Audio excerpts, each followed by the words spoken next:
La chronique Physiothérapie est une présentation d'Accès Physio, médecine du sport. Ayez accès à la même qualité de soins que les athlètes de haut niveau. En compagnie de Stéphane Fournier, président d'Accès Physio. Stéphane, un sujet controversé peut-être, la douleur. Est-ce que c'est un ennemi ou un allié?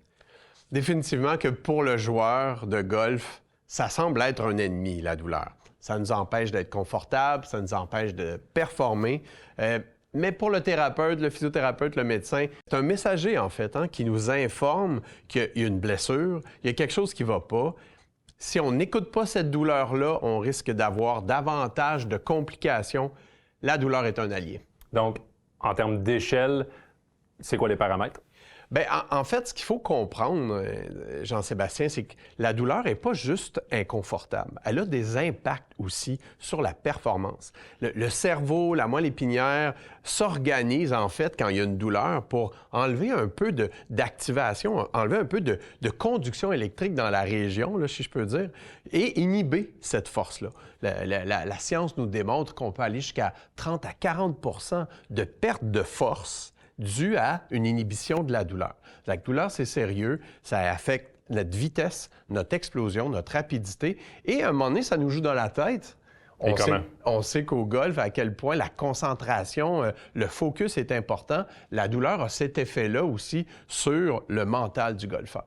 Donc, quand je suis sur le parcours, l'outil de prédilection, l'échelle de douleur, comment je la gère une fois sur le parcours? On en parle à chaque année tous les deux. Comment on fait comme golfeur pour gérer cette douleur-là si on n'a pas les compétences d'un médecin ou d'un physiothérapeute pour évaluer la blessure? On fait quoi?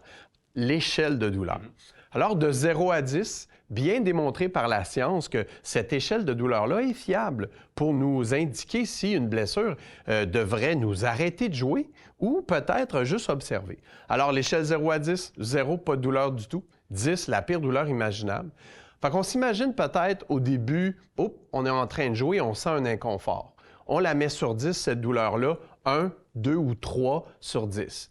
C'est là qu'on prend une petite pause. Jean-Sébastien. C'est l'avantage entre chacun des coups de golf, de pouvoir attendre, de pouvoir observer. C'est vrai, il y a un 4-5 minutes facilement entre chacun des coups qui nous permet justement de voir est-ce que cette douleur-là sur 10 est en train de se calmer, s'aggraver. Alors, si elle se calme, passe de 2-3 sur 10, c'est moins pire, on fait quelques élans, ça va. On peut réessayer, continuer à jouer. Terrain d'exercice, c'est la même chose. On sent un peu cette douleur-là. On lui donne un 2-3 sur 10, c'est pas si pire, ça se calme. Suite à une pause, on peut reprendre. Ça monte à 4, 5, 6 sur 10. Jean-Sébastien, c'est plus sérieux. À ce moment-là, ce qu'on veut, c'est vraiment s'arrêter et se faire évaluer. Aller voir son médecin, aller voir son physiothérapeute, diagnostiquer la blessure, ça pourrait être quelque chose de plus sérieux.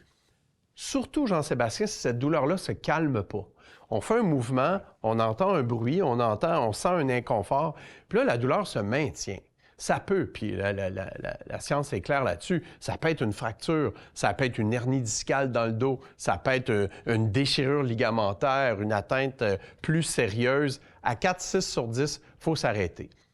Si on monte à 8, 9, 10 sur 10, no-brainer. On s'en va à l'urgence, on va voir le médecin. Ça pourrait être quelque chose de vraiment important.